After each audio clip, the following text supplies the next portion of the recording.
Avez-vous déjà senti que quelque chose changeait dans l'air avant un orage? Comme si la pression chutait et que votre peau savait ce qui se préparait avant même votre esprit. C'est exactement ce que j'ai ressenti quand Harper, ma femme depuis 9 ans, a levé les yeux alors qu'elle hachait du basilic et a dit: Je sors dîner avec quelqu'un du travail. Elle n'a pas scié, pas le moins du monde. Quelqu'un du travail, ai-je répété, en essuyant soigneusement la lame du couteau de chef que j'avais utilisé. Le tranchant brillait sous la lumière de la cuisine. Un dîner tardif, hein? Les yeux de Harper n'ont pas croisé les miens. Juste une sortie informelle. Il est nouveau dans l'équipe. Cette phrase s'est glissée comme un fil qui s'échappe d'une chemise. Petite, mais faisant tout s'effilocher. Mon pouce a serré un peu plus fort le dos du couteau. Je l'ai posé sur le comptoir avec un cliquetis discret et j'ai pris le torchon, m'essuyant les mains lentement. Ce n'est pas un rendez-vous galant, a-t-elle ajouté, se servant un verre de vin rouge comme si c'était un mardi ordinaire. J'ai souri, et quelque chose en elle a vacillé. Pas un choc les yeux grands ouverts, juste une lueur d'hésitation, comme si elle s'attendait à ce que je craque. Que j'élève la voix, que j'exige des réponses, que je la supplie. Mais je ne l'ai pas fait, parce que ce n'est plus le jeu auquel je joue. Ne te presse pas, ai-je dit, la voix aussi ferme que lorsque je me suis retourné pour partir. Il n'y a plus rien pour toi ici. Cette phrase est restée suspendue dans l'air, tranchante comme la lame du couteau. Et quand la porte d'entrée s'est refermée derrière elle, je ne l'ai pas suivie, je n'ai pas demandé qui il était ni pourquoi maintenant. Je suis resté là, debout, un long moment, à regarder notre cuisine. Notre cuisine. L'odeur d'ail s'accrochait encore au mur, mêlée à la subtile note d'agrumes de sa lotion. J'adorais cette odeur, avant. Maintenant, elle me semblait être un fantôme qui m'oppressait la poitrine. Harper et moi étions le couple que tout le monde pensait parfait. Nous vivions au 3e étage sans ascenseur en périphérie de Durham, assez près de la ville pour le travail de marketing de Harper, assez loin pour que je puisse respirer entre mes gardes comme conseiller d'orientation dans un lycée. Je travaillais avec des adolescents qui naviguaient leur propre chagrin d'amour chaotique. Je les écoutais pleurer sur des amourettes et la pression de l'université. Et pendant tout ce temps, je pensais être l'adulte avec une vie stable. Mais la vérité, c'est que j'étais aveugle. Depuis des mois, elle était devenue plus froide. Des robes élégantes avaient commencé à remplacer ses confortables t-shirts de week-end. Son téléphone ne quittait jamais sa main. Je me suis dit que ce n'était qu'une phase. Le stress du travail, l'inquiétude de la crise de la quarantaine. Mais au fond de moi, quelque chose avait déjà commencé à pleurer sa perte. Pourtant, j'avais gardé espoir. Jusqu'à ce soir. Elle ne m'a pas offert de mensonges. Non, Harper était trop évoluée pour ça. Ce qu'elle m'a offert, c'était un détachement enrobé dans le langage de l'indépendance moderne. On a le droit de vouloir des choses différentes. Tout le monde redéfinit le mariage de nos jours. Ne sois pas si dramatique, Caleb. Elle appelait ça de la croissance, mais ça sentait le repli. Alors, ce soir-là, je me suis assis seul sur notre canapé, un bourdonnement silencieux dans l'air, et j'ai fixé la lampe qu'elle avait insisté pour acheter dans cette boutique hors de prix. Je me suis souvenu de son excitation quand elle est arrivée. Comment elle la trouvait chaleureuse et réconfortante. C'est curieux, la seule chose qui me réconfortait maintenant, c'était le poids de ma propre lucidité. Et à cet instant précis, je me suis fait une promesse, une qu'elle ne verra jamais venir. L'appartement avait une odeur différente. Pas de cette manière subtile qui se produit quand on laisse une fenêtre ouverte trop longtemps ou qu'on oublie de sortir les poubelles. Non, c'était délibéré, intentionnel. Gingembre et ail. Une faible trace de riz jasmin en train de cuire à la vapeur et quelque chose d'autre aussi. Du réconfort. Quand Harper a poussé la porte pour l'ouvrir, la première chose qu'elle a vue, c'est une paire de pieds nus, petits, féminins, arpentant le carrelage de la cuisine. Et puis est venue la voix, familière, légère, fredonnant nonchalamment un air de Fleetwood Mac tout en remuant quelque chose dans un wok. Lena.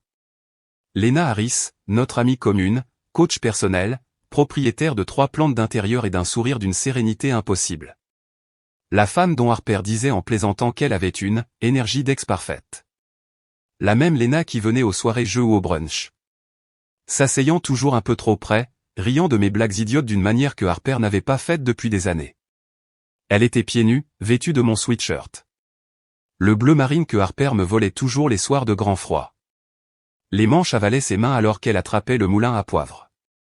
Ses cheveux étaient relevés en un chignon désordonné, et la douce lumière orangée de la cuisine lui donnait l'air de sortir d'un souvenir d'automne douillet.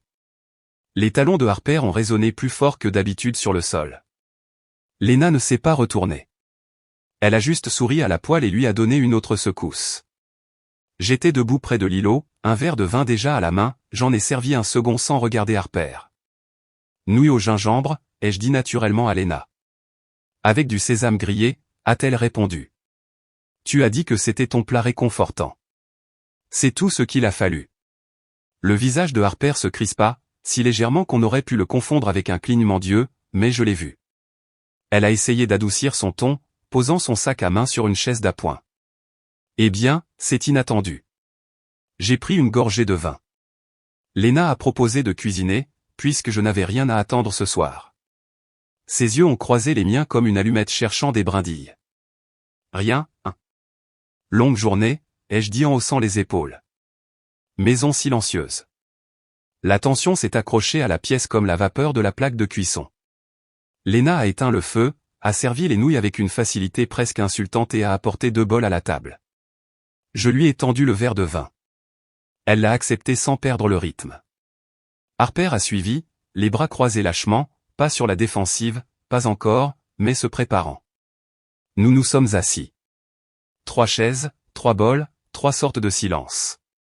Lena et moi avons parlé un peu du nouveau restaurant thaïlandais qui avait ouvert. D'un sentier de randonnée qu'elle aimait près de la rivière Hainaut, de l'arôme de l'huile de sésame qui est trop fort si on l'ajoute trop tôt.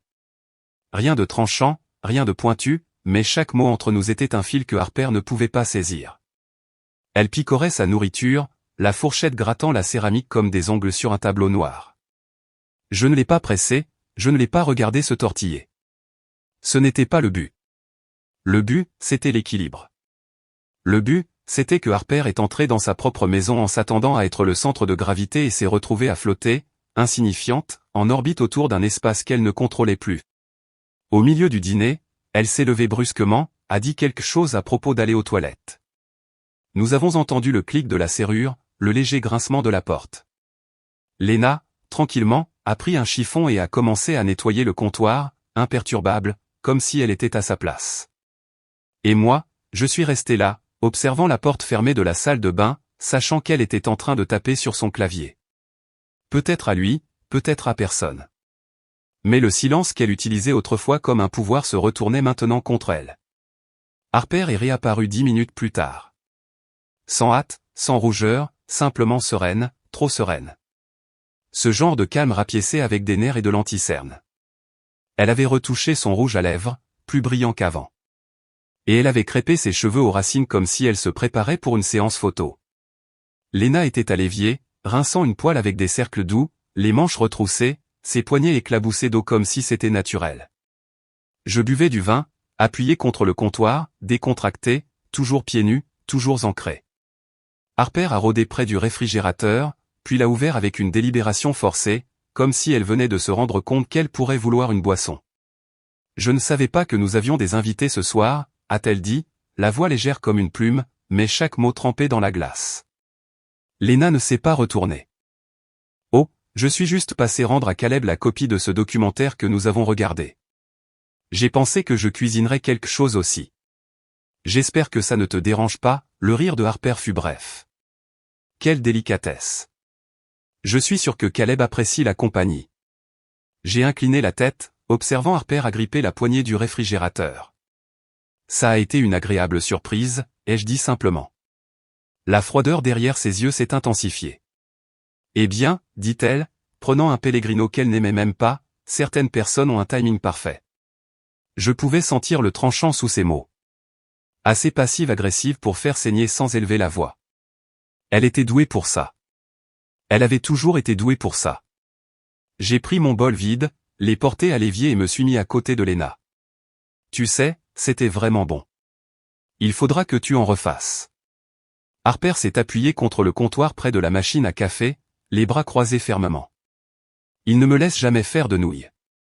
Il dit que j'ai la main trop lourde sur l'ail. Je me suis tourné et lui ai adressé un lent sourire. Ah, vraiment ? La question est restée en suspens un instant, douce, tranchante, définitive. Lena a gloussé. C'est parce que tu ne le laisses pas s'adoucir d'abord. Et juste comme ça, elle parlait d'Aïe. Pas de Harper, ni de sa carrière, ni de sa tenue, ni de sa vie soigneusement contrôlée, juste de nourriture, de timing et d'assaisonnement. Et elle ne trouvait pas le moyen d'entrer dans la conversation. Elle ne s'est pas rassise. Au lieu de cela, elle est restée là, verre à la main, le sourire figé, pendant que je riais de quelque chose que Lena racontait sur le chien de son voisin qui avait appris à ouvrir les moustiquaires. Une histoire que Harper aurait adorée il y a 6 mois.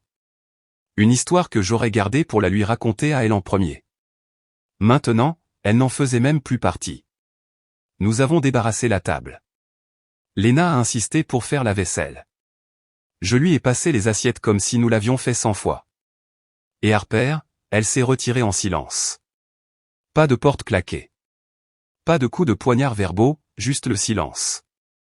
J'ai entendu ses pas dans le couloir. Puis, un clic. La porte de la salle de bain, encore. Derrière elle, un tapotement faible. Le genre qui vous dit que quelqu'un est en train de texter, mais pas avec les pouces de façon désinvolte. Avec détermination, avec un objectif.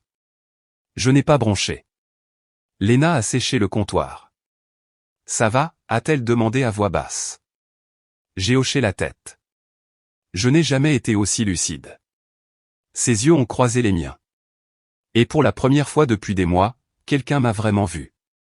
Pas la version dont Harper avait besoin. Pas la version que j'avais taillée pour maintenir la paix. Juste moi. Derrière la porte de la salle de bain, le silence s'est rompu. Pas par des sanglots. Pas par des cris, mais par le tapotement rythmique des doigts sur le verre. Méthodique, précis, contrôlé. Je connaissais bien ce son. La façon dont Harper tapait quand elle composait quelque chose destiné à persuader, pas à exprimer, pas un exutoire, une stratégie. Elle écrivait à lui. À Shan. Je n'avais pas de preuves. Je n'en avais pas besoin. Je pouvais l'entendre dans la pause entre les rafales de frappe. Elle attendait des réponses, éditait son ton, soignait la combinaison parfaite de regret et de séduction. Elle recourait toujours à la diplomatie lorsque le désespoir commençait à poindre. Je suis resté silencieux. Lena séchait une assiette avec des mouvements lents et délibérés. Elle fredonnait à voix basse, quelque chose de grave et sans parole, comme une mélodie qu'elle ne se rendait même pas compte de connaître. Il n'y avait aucune urgence dans ses pas, aucune surcompensation, juste du calme. Et ce calme, c'était tout ce que Harper avait perdu. J'ai regardé Lena plier le torchon proprement à côté de l'évier. Le contraste entre elle et le tapotement frénétique au bout du couloir le rendait presque poétique. Harper avait toujours eu besoin d'être vue, validée, désirée. Elle se fichait vraiment de savoir qui la désirait. Tant que quelqu'un le faisait, tant que quelqu'un disait, tu as encore du pouvoir. Tu fais encore tourner les têtes. Mais dans le calme paisible du dîner de ce soir, notre dîner, il n'y a eu qu'une seule tête qui s'est tournée, et ce n'était pas la mienne. Je me suis approché de la fenêtre, la lumière de la cuisine dans mon dos projetant notre reflet sur la vitre nocturne. Lena s'est appuyée contre le comptoir à côté de moi, les bras croisés lâchement, son expression indéchiffrable, mais d'une certaine manière douce. « Tu veux que je parte ?» a-t-elle demandé délicatement. J'ai secoué la tête. « Tu es bien où tu es. » Nous sommes restés là un moment, à regarder simplement l'horizon sombre à l'extérieur, le bourdonnement de la ville au repos, sans mots acérés, sans intention cachée. Et puis, des pas Harper a émergé du couloir comme si elle ne venait pas de s'enfermer dans une pièce pour supplier un homme qui ne répondrait pas. Son maquillage était toujours intact, mais ses yeux disaient la vérité. Il cherchait le contrôle, une prise, quelque chose qu'elle n'avait pas réalisé avoir laissé tomber. Elle n'a rien dit au début, a juste traversé la cuisine lentement, son verre d'eau toujours à moitié plein. Son regard a balayé la pièce, ne trouvant aucun désordre, aucun chaos, juste nous deux debout là, le dos tourné au passé. « Je crois que je vais me coucher », a-t-elle dit, la voix basse mais claire. J'ai hoché la tête, sans bouger. Elle a attendu une seconde, peut-être en espérant que je la suive, peut-être en espérant que je dise son nom. Je ne l'ai pas fait. Elle a de nouveau disparu dans le couloir. La porte de la chambre s'est fermée, plus doucement cette fois. Pas de claquement, juste de la résignation. J'ai regardé l'horloge. Il n'était que 22h15, mais on aurait dit la fin de quelque chose. Lena a expiré lentement. Tu es sûr de tout ça? Je l'ai regardé dans les yeux. Oui. J'en ai marre d'essayer de maintenir quelque chose qui s'est déjà effondré. Elle a hoché la tête en silence. Pas de triomphe sur son visage. Pas de jubilation, juste de la compréhension.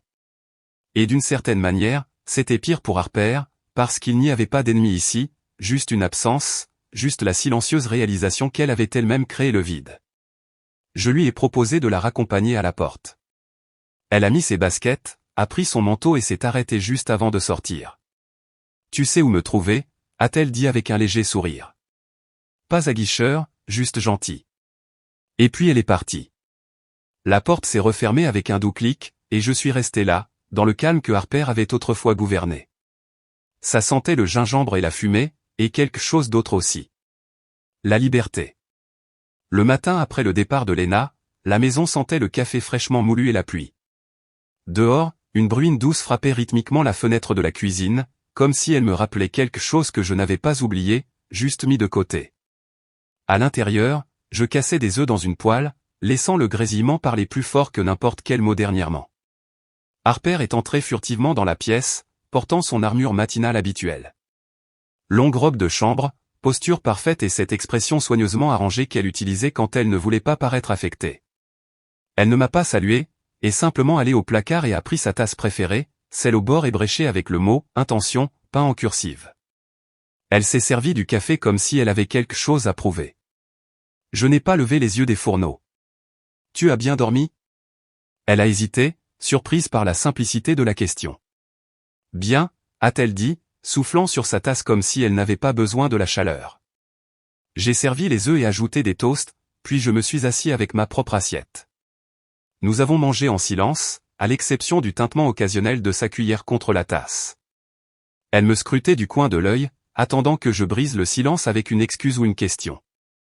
Au lieu de cela, j'ai pris une bouchée de toast, j'ai avalé et j'ai dit comme si je parlais de la météo, je pense que je pourrais rejoindre le groupe de randonnée de Lena le dimanche. La cuillère de Harper s'est arrêtée à mi-course, juste un instant. Puis elle l'a reposée avec un peu plus de force que nécessaire. Oh, son ton était léger, trop léger. Je ne pensais pas que la randonnée était ton truc. J'ai haussé les épaules. Je n'ai jamais vraiment essayé, mais Lena dit que ça lui vide la tête. Je me suis dit que ça pourrait me faire du bien aussi. Elle n'a pas répondu. Pas tout de suite. Ses doigts se sont resserrés un peu plus sur la tasse, ses jointures blanchissant. J'ai regardé les rouages tourner derrière ses yeux. Il ne s'agissait pas de randonnée. Il s'agissait de Lena, de l'invasion d'un espace que Harper croyait être exclusivement le sien, ma paix. Elle a pris une lente gorgée de café, puis a posé la tasse délibérément. Lena semble avoir beaucoup d'opinions sur ce qui est bon pour toi ces derniers temps. J'ai souri, mais pas à elle. À la fenêtre, à la pluie. Elle écoute. C'est rare de nos jours. Silence. Le genre qui bourdonne juste sous la surface. Harper a repoussé son assiette. Elle n'avait pas beaucoup mangé. Son appétit faiblissait depuis qu'elle commençait à perdre le contrôle. Elle s'est levée, est allée à l'évier et a rincé son assiette. Eh bien, j'espère que tu t'amuseras avec ta lucidité. Merci, ai-je dit d'une voix calme. Je pense que oui. Je ne lui ai pas proposé de débarrasser son assiette. Je n'ai pas essayé d'adoucir le moment. Elle s'est retournée, s'est arrêtée sur le seuil comme si elle attendait une chute qui n'est jamais venue. Mais je rangeais déjà mes assiettes, concentré sur les miettes de toast restantes. Ce n'était qu'une mention, un simple plan pour un dimanche. Mais c'est tombé comme un coup chirurgical. Et dans le silence qui a suivi, elle a réalisé quelque chose. La guerre qu'elle pensait gagner avait déjà été déplacée sur son propre territoire. Je ne suis pas allé chercher de réponse. Elles sont venues quand même. Le jeudi soir, alors que je prenais des plats à emporter dans un restaurant du centre-ville, j'ai croisé Marcus, un vieil ami, aussi fiable que le soleil quand il s'agissait de soirées poker et de potins de quartier. Il m'a demandé si Harper voyait toujours ce type de la finance de son bureau. Et la question a frappé avec une précision si désinvolte que j'ai presque ri. Comment il s'appelait, a ajouté Marcus. Chan, c'est ça? Le grand type avec une barbe. J'ai souri. Je ne l'ai pas vu dans le coin. Et juste comme ça, Marcus a comblé les vides que je n'avais pas demandé. Il s'avère que Sean avait pris ses distances. Il avait dit à quelques gars qu'il voulait rester à l'écart des drames. Il avait mentionné que les choses devenaient trop compliquées. C'était tout ce que j'avais besoin de savoir. J'ai remercié Marcus, pris ma nourriture et suis retourné à ma voiture sous la chaude lumière du crépuscule. Mes pensées, silencieuses mais claires. Sean s'était défilé. Toute fantaisie que Harper avait tissée derrière des textos secrets et des plans de dîner désinvoltes s'était dissoute au moment où c'était devenu gênant. Et je savais exactement comment cela allait se dérouler. Le lendemain après-midi, je suis rentré à la maison et j'ai trouvé Harper au téléphone. Elle a raccroché au moment où je suis entré, un peu trop vite. Sa voix est passée de joyeuse à neutre en un temps record. « Salut », a-t-elle dit, posant le téléphone sur le comptoir comme s'il ne venait pas de faire partie d'une performance. « Salut », ai-je répondu, glissant les plats à emporter sur la table. Elle s'est précipitée vers les assiettes, comme si elle voulait se rendre utile. « Ça sent bon, du thaï. »« Oui, j'ai supposé que tu ne sortirais pas ce soir. »« Voilà, juste un petit appât sur l'hameçon. » J'ai observé sa réaction de près. « Oh », a-t-elle dit. Voix légère, trop légère. Ce dîner avec mon collègue, il a annulé à la dernière minute. Il a eu un imprévu avec son fils. Elle s'est servi un verre d'eau, évitant le contact visuel. C'était presque élégant la façon dont elle l'a dit. Juste assez de détails pour que ça sonne vrai. Pas trop pour inviter les questions. Mais c'est ça, le truc avec les mensonges. Quand on connaît la vérité, ils se lisent comme de la fiction. Je ne l'ai pas démasqué. J'ai juste hoché la tête lentement. Quel dommage, ai-je dit. Tu avais hâte d'y aller.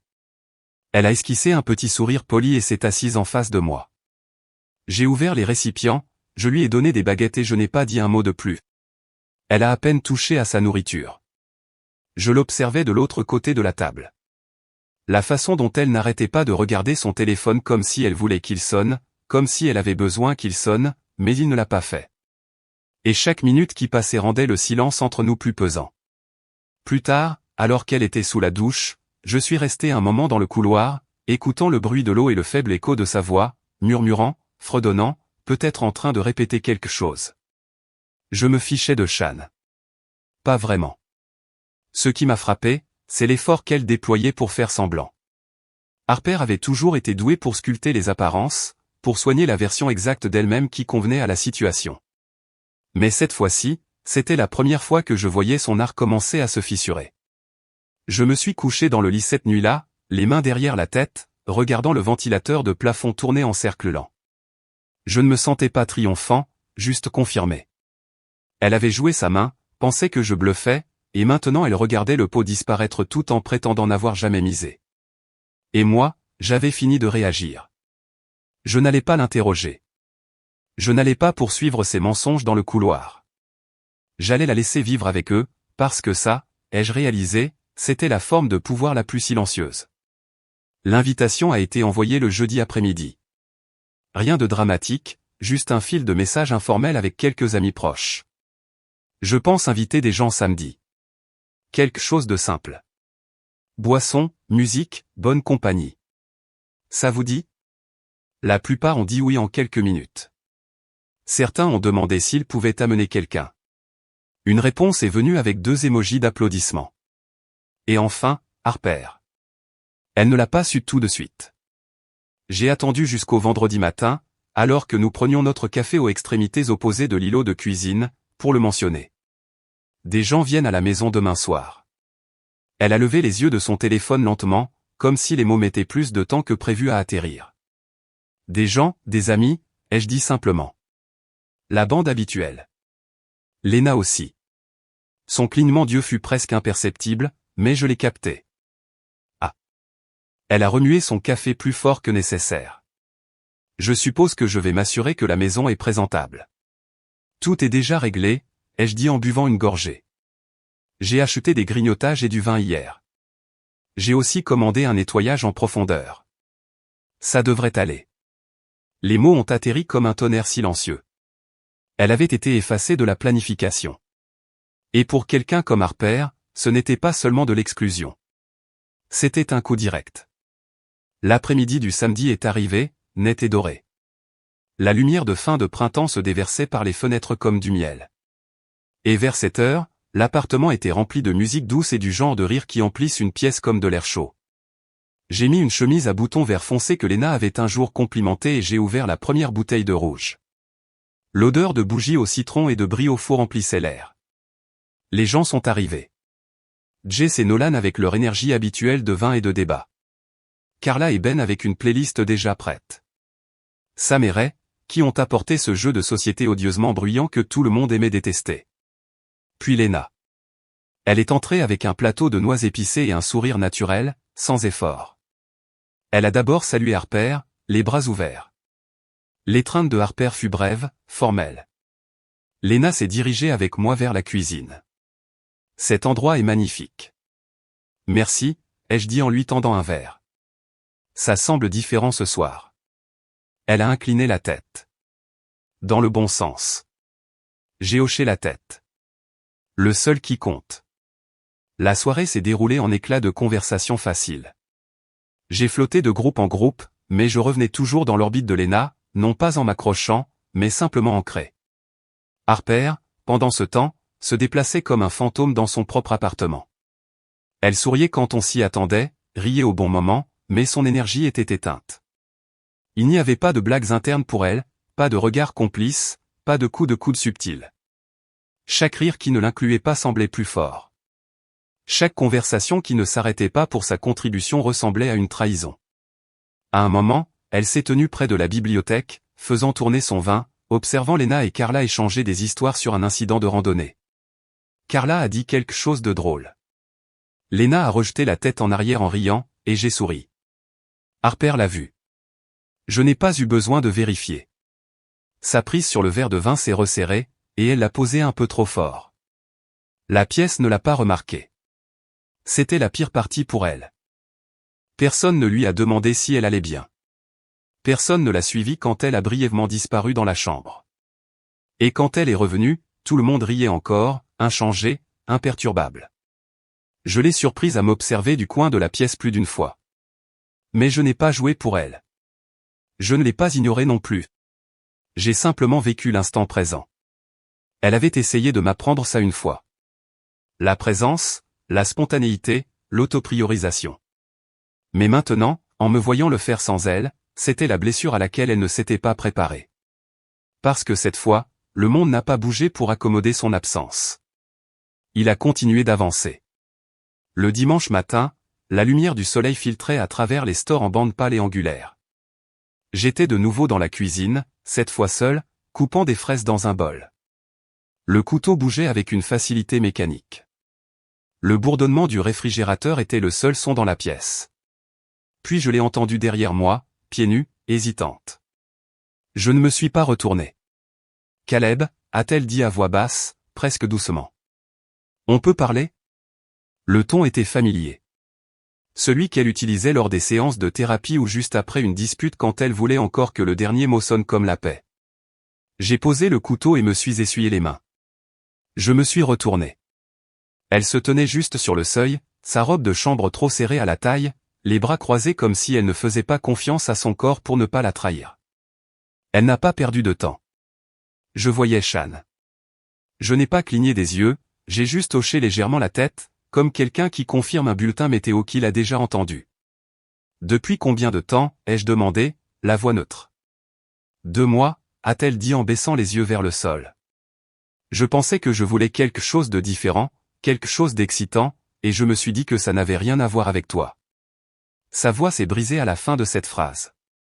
Je n'ai pas bougé. Mais ça avait à voir. Elle a dégluti. Oui, ça avait à voir. J'ai laissé le silence s'étirer. Je l'ai laissé s'y asseoir. Elle a levé les yeux, cherchant dans mon visage une fissure, une ouverture, une explosion de colère, même de soulagement. Quelque chose, mais il n'y avait rien. Je ne m'attendais pas à ce que ça dure, a-t-elle poursuivi. C'était stupide, je sais. Il a eu peur, il s'est défilé, il a dit que c'était trop compliqué. J'ai haussé un sourcil. Et tu me racontes ça maintenant parce que... Sa bouche s'est entr'ouverte comme si elle était prête à lancer quelque chose de répété. Mais elle s'est arrêtée. Parce que tu mérites de l'entendre de ma part. Et peut-être parce que je pensais? Elle s'est de nouveau arrêtée. Tu pensais quoi? Elle a soupiré, les épaules s'affaissant un peu. Que peut-être, être honnête signifierait quelque chose. Peut-être que ça réparerait quelque chose. J'ai fait un pas vers le réfrigérateur, l'ai ouvert, et sorti le lait d'amande, l'ai versé lentement dans mon café. Puis je me suis tourné vers elle, me suis appuyé contre le comptoir et j'ai bu une gorgée. J'ai supposé que tu en avais plus besoin que moi. Ses yeux se sont plantés dans les miens. Quoi? L'aventure, ai-je dit à voix basse. Quoi que ce soit que ça t'ait donné, validation, ego, une émotion temporaire. J'ai supposé que tu en avais plus besoin que je n'avais besoin de t'arrêter. Les mots sont tombés comme une gifle, mais je n'ai pas élevé la voix. Je n'ai rien jeté. J'ai juste bu mon café. La bouche de Harper s'est crispée. C'est tout. Pas de réaction, pas de question. Tu veux que je crie, ai-je demandé. Que j'exige une explication? Que je rende ça dramatique pour que tu puisses sentir que ça compte? Elle a détourné le regard. J'ai déjà fait le calcul, ai-je poursuivi. J'ai déjà vécu dans la confusion, dans le doute. J'ai déjà traversé le feu pendant que tu jouais les entremetteuses avec ta crise de la quarantaine. Elle a tressailli. À peine. J'ai secoué la tête. Tu n'es pas la méchante. Tu n'es pas non plus la victime. Tu es juste une personne qui a pris une décision égoïste et l'a déguisée en émancipation. Elle a fait un pas en avant. J'essaie d'assumer ma responsabilité. Je suis là, mais moi non, ai-je dit. Cela l'a arrêté. Je ne suis plus là-dedans avec toi. Je suis sorti de la boucle. Tu tournes en rond, Harper, mais je ne suis pas à l'intérieur. Elle est restée là en silence. La corbeille de fruits était entre nous, intacte. Finalement, elle a dit, tu me détestes? Je l'ai regardé droit dans les yeux. Non. Sa lèvre a légèrement tremblé. C'est la pire partie, n'est-ce pas, ai-je ajouté. Tu étais prête pour la haine. Tu comptais dessus. Tu étais prête à te faire passer pour une martyre. Mais l'indifférence, pour ce scénario-là, tu n'avais pas répété. Elle n'a pas répondu. Elle s'est simplement retournée lentement et est retournée dans le couloir, le pas un peu moins assuré qu'auparavant. La porte de la chambre s'est refermée derrière elle avec un clic. Et pour la première fois depuis des semaines, je n'ai absolument rien ressenti. C'est le mercredi que Lena a appelé. Sa voix était chaleureuse, ferme. Le genre de ton que les gens utilisent quand ils ont déjà pris une décision mais veulent vous épargner le poids de celle-ci. Je peux passer plus tard, a-t-elle demandé. Bien sûr, ai-je dit. Elle est arrivée les cheveux humides de pluie, coiffée en une tresse basse. Elle portait cette même présence sereine, comme si rien ne pouvait la déséquilibrer. Mais quelque chose dans ses yeux m'a dit que ce n'était pas juste une visite. Elle a enlevé son manteau, a accepté le thé que je lui ai préparé et s'est assise sur le canapé, une jambe repliée sous elle. Nous avons parlé un moment du travail, du temps, du sentier que nous n'avons jamais fait. Et puis, quelque part entre la deuxième gorgée et la pause silencieuse, elle l'a dit. Je pense que je devrais me retirer. Je l'ai regardée, mais elle n'a pas détourné le regard. Je tiens à toi, Caleb, plus que tu ne le réalises probablement. Mais je ne serai pas le coin enfoncé entre toi et ta femme. J'ai laissé échapper un souffle que je ne savais pas que je retenais. Tu n'es pas un coin. Elle a esquissé un sourire aimable. Peut-être pas intentionnellement, mais en ce moment, tout ce que je fais, même la façon dont je ris à tes blagues, ressemble à un mouvement dans le jeu de quelqu'un d'autre. J'ai hoché la tête lentement. Tu ne veux pas être utilisé. Je ne veux pas que tu m'utilises, a-t-elle dit, non pas en accusant, mais simplement honnêtement. Et ça a fait plus mal que tout ce que Harper avait lancé depuis des semaines.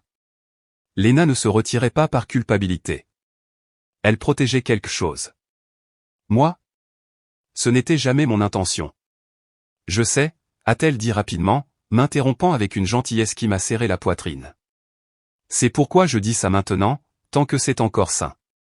Je me suis adossé, passant une main dans mes cheveux. Alors, et maintenant? Je pense qu'on fait une pause, a-t-elle dit. Laissez ce chapitre se terminer pour toi sans que je sois traîné dans les marges. Elle s'est levée lentement, a pris son manteau. Je l'ai raccompagnée à la porte, sans hâte. Quand elle s'est retournée pour partir, elle s'est arrêtée. Et puis, juste avant de sortir dans le couloir, elle s'est penchée et m'a embrassé sur la joue. Ce n'était pas romantique. Ce n'était pas une provocation. C'était une bénédiction. Elle n'a pas regardé en arrière en partant, mais Harper, si. Elle se tenait au milieu du couloir. Je ne sais pas depuis combien de temps, mais j'ai vu le changement dans ses yeux quand elle a été témoin du baiser. Pas le contact physique, mais la révérence derrière, le respect mutuel, la grâce d'une femme qui aurait pu jouer salement mais qui a choisi la dignité à la place. Ce moment, le départ silencieux de Lena, a frappé Harper plus fort que n'importe quel mot tranchant que j'aurais pu prononcer. Elle ne me perdait pas seulement moi. Elle perdait le reflet de qui je pouvais être quand je n'étais pas avec elle. Cette nuit-là, j'ai dormi dans la chambre d'amis. Pas par colère, mais parce que je n'avais plus rien à prouver. Le silence qui a rempli l'appartement n'était pas du genre qui écrase. C'était du genre qui vous dit que le prochain coup vous appartient, et à vous seul. La valise était au fond de mon placard depuis des jours. Pas comme une menace, pas comme un symbole, juste une vérité que je n'avais pas encore déballée. Le vendredi matin, je l'ai sortie en silence, méthodiquement. Quelques chemises, mes chaussures de course, un carnet en cuir que je n'avais pas touché depuis des mois, brosse à dents, chargeur, rien d'excessif, juste l'essentiel. Je ne bougeais pas comme un homme qui fuit. Je bougeais comme quelqu'un qui retourne à lui-même. Harper était encore au lit quand j'ai fermé la fermeture éclair de la valise. Elle n'avait pas posé de questions sur Lena depuis mercredi. Elle n'avait offert ni excuse ni défi. Elle flottait simplement dans un étrange état second, entre l'indifférence et la panique. Ne choisissant pas tout à fait l'un ou l'autre. Cet après-midi-là, elle est apparue sur le seuil, appuyée contre le cadre comme elle le faisait dans nos premières années. À l'époque, ce regard signifiait la séduction. Maintenant, il ressemblait plutôt à quelqu'un essayant de se souvenir de la chorégraphie de la proximité. « Tu vas quelque part ?» a-t-elle demandé. J'ai levé les yeux, lassant mes baskets. « Oui, un voyage de travail. » Non, elle a croisé les bras. « Alors c'est ça. Tu t'en vas, tout simplement. » Je me suis levé. J'ai trouvé un endroit calme de l'autre côté de la ville. Contrat de location signé. Meublé. Elle a cligné des yeux lentement, comme si cela allait tout ralentir. « Tu n'as pas à faire ça », a-t-elle dit.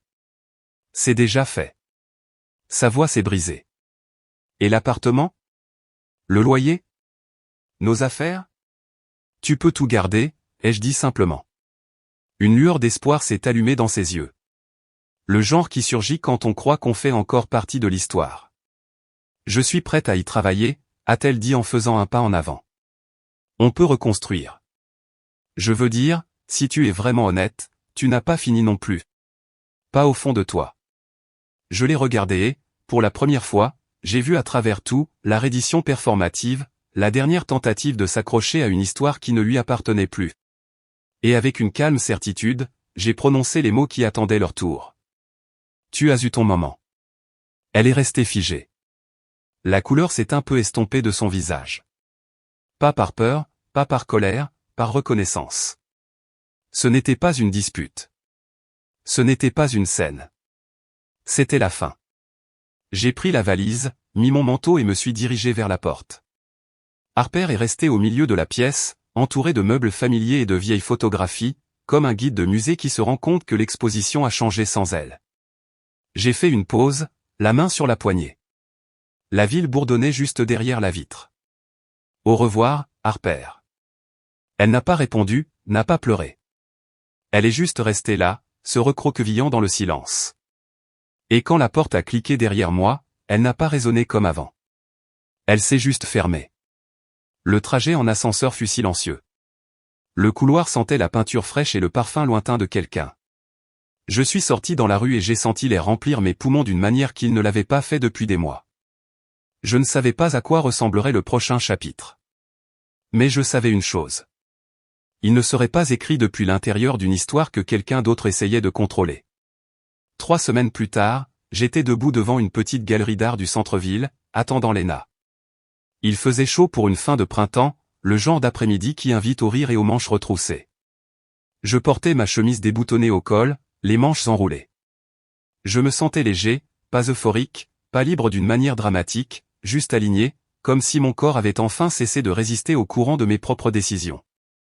Léna s'est approchée avec ce demi-sourire qu'elle portait toujours, doux, sans hâte, réel. Sa main s'est glissée dans la mienne comme si elle y avait sa place, et nous sommes restés un moment dans cet espace silencieux et partagé. À l'intérieur, la galerie bourdonnait de conversations à voix basse et de musique à cordes. Dehors, les lampadaires s'allumaient un par un. C'est là que je l'ai vue. De l'autre côté du trottoir, debout sous un lampadaire vacillant, les cheveux derrière une oreille, se tenait Harper. Elle n'était pas habillée pour le drame, juste un jean et un chemisier qu'elle portait le dimanche. Elle n'a pas bougé au début, a juste observé. Puis elle a fait un pas en avant. Caleb. Léna s'est rapprochée de moi, mais n'a rien dit. Sa main est restée dans la mienne. Je me suis retourné. Harper. Elle m'a regardé comme quelqu'un qui essaie de trouver sa place dans une pièce qui n'a plus de siège pour lui. Je ne m'attendais pas à te voir ici. J'habite ici maintenant, ai-je dit simplement. Ses yeux se sont portés sur Léna un instant. Et je l'ai vu. Cet instinct, celui qui dominait autrefois les pièces, le calcul silencieux. Mais cette fois, il a vacillé. J'ai pensé à appeler, a-t-elle dit. Juste pour parler. Sans ordre du jour. J'ai hoché la tête lentement. J'apprécie. Elle a de nouveau ouvert la bouche, cherchant quelque chose, une excuse peut-être, ou juste une phrase qui fonctionnerait. Mais quoi que ce soit, cela s'est estompé avant qu'elle ne le trouve. Et puis Léna l'a regardé, pas avec méchanceté, pas avec suffisance, simplement droit dans les yeux. Et Harper a cessé de parler. Il y a un type de silence qui s'installe quand tout le pouvoir que vous aviez autrefois s'évapore. Il n'est pas bruyant. Il n'est pas dramatique. Il est simplement final. Harper a pris une profonde inspiration. Eh bien, je devrais vous laisser. J'ai hoché la tête. Prends soin de toi, Harper. Elle a rendu le geste avec le plus léger des hochements de tête, puis s'est retournée et s'est éloignée. Pas brisée, pas en colère, juste partie. Et alors qu'elle disparaissait dans la foule, j'ai réalisé quelque chose. Elle ne m'a pas seulement perdu moi. Elle a perdu l'accès à l'homme que j'étais devenu, celui qui ne poursuivait pas la clôture, celui qui n'avait pas besoin de permission pour avancer. Léna a serré ma main. Ça va, a-t-elle demandé. J'ai souri.